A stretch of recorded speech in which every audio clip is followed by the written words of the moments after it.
Assalamualaikum warahmatullahi wabarakatuh. Perkenalkan, nama saya Muhammad Afif Abdul dari Prodi Ilmu Sejarah Rombel 5D. Nah, di sini saya akan mengambil judul pasang surut industri rokok di Kabupaten Kudus pada tahun 1980 sampai 1992. Nah, pada tahun 1980 industri rokok di Kudus termasuk juga di Indonesia mengalami pertumbuhan yang sangat pesat seiring dengan peningkatan produksi dan permintaan terhadap produk rokok tersebut. Nah, akan tetapi pada tahun 1986 perkembangan pesat industri rokok ini juga menghadapi tantangan seperti tantangan melonjaknya harga tembakau dan juga yang berbelit-belit, persyaratan yang berbelit-belit untuk mendapatkan cukai.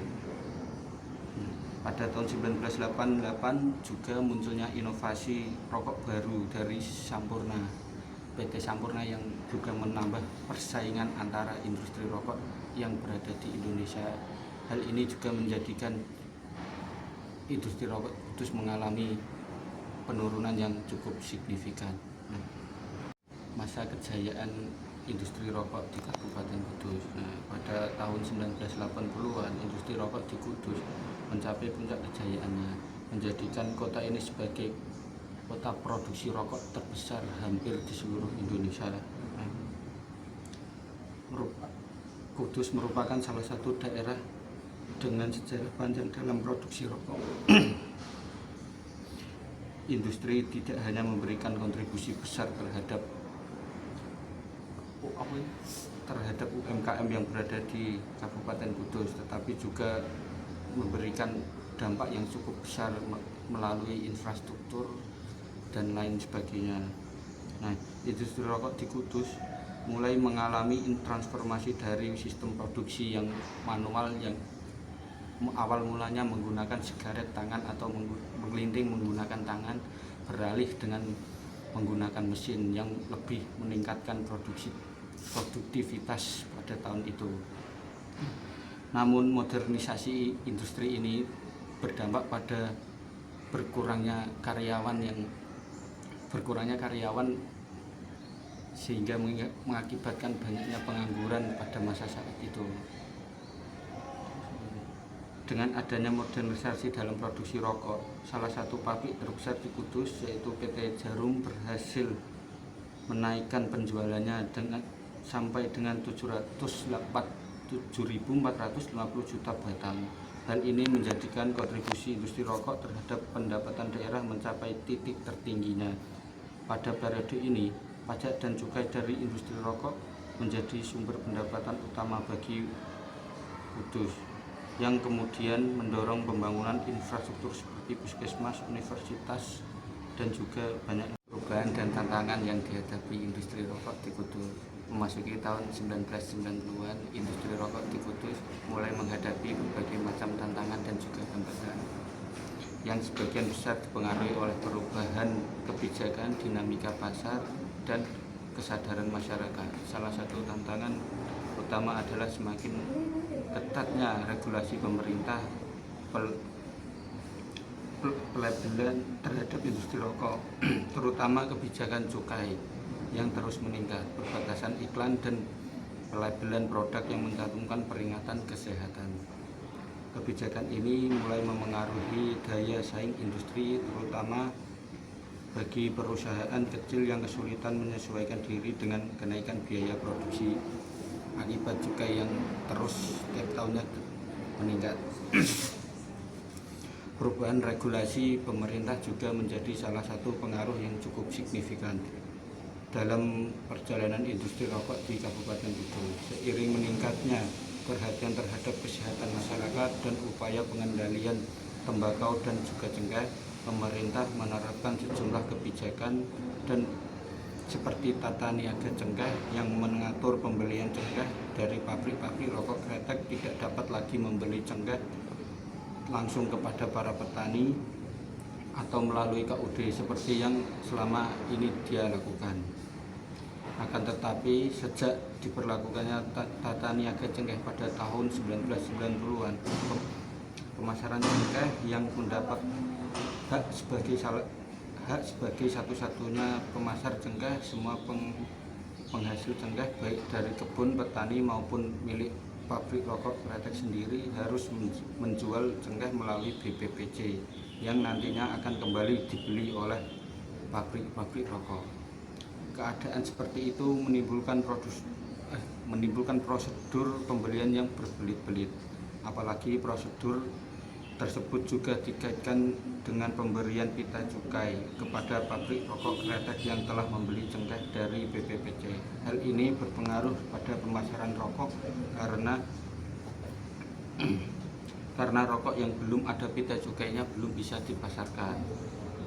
Peraturan pemerintah tersebut membawa dampak yang cukup signifikan. Harga cengkeh yang ditetapkan BPPC ternyata jauh lebih mahal daripada yang dibeli dari petani. Dengan demikian, pabrik-pabrik rokok tersebut mengeluarkan biaya yang lebih besar. Pengusaha rokok di Kudus mengeluh dengan mutu cengkeh yang dibeli dari BPPC. Mutu cengkeh BPPC itu mengakibatkan rasa rokok menjadi berbeda dengan rokok yang sebelum-sebelumnya diproduksi. Ketika tata niaga cengkeh mulai diberlakukan, sempat mengalami hambatan dan stabilitas pabrik yang disebabkan keterlambatan menerima pita cukai.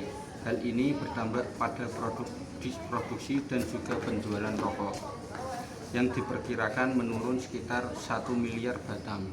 Pabrik Jambu Bol menjadi salah satu yang mengalami penurunan produksi yang cukup drastis. Maka pabrik Jambu Bol mengambil tindakan dengan meliburkan kurang lebih 4.850 karyawan. Tindakan ini terpaksa dilakukan karena sudah mengalami krisis pita cukai.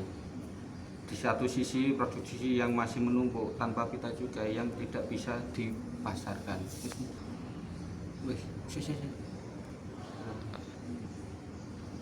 Kesimpulannya, industri di Kabupaten Kudus pada periode 1980 sampai 1992 mengalami pasang surut yang mencerminkan dinamika ekonomi dan sosial di daerah tersebut. Pada dekade 1980-an, industri rokok mencapai puncak kejayaannya berkat tingginya permintaan pasar, ketersediaan bahan baku yang melimpah, serta tenaga kerja yang mendukung produksi dalam skala besar.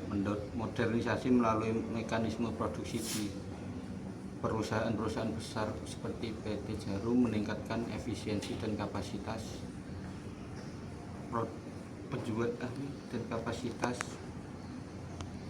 produksi, namun berdampak pada berkurangnya tenaga kerja manual yang menyebabkan pengangguran di kalangan buruh linting. Kontribusi ekonomi dari industri rokok terutama melalui pajak dan cukai menjadi motor penggerak pembangun infrastruktur dan perekonomian daerah. Memasuki dekade 1990-an, industri rokok di Kudus mulai menghadapi berbagai tantangan yang signifikan. Kebijakan pemerintah seperti tata niaga cengkeh dan peningkatan cukai rokok menyebabkan banyaknya biaya produksi yang sangat memberatkan perusahaan-perusahaan kecil hingga yang akhirnya gulung tikar. Selain itu, meningkatnya kesadaran global akan bahaya merokok dan munculnya persaingan dari daerah lain semakin menekan industri di Kabupaten Kudus. Namun perusahaan besar seperti PT Jarum mampu bertahan dengan berbagai strategi dan adaptasi seperti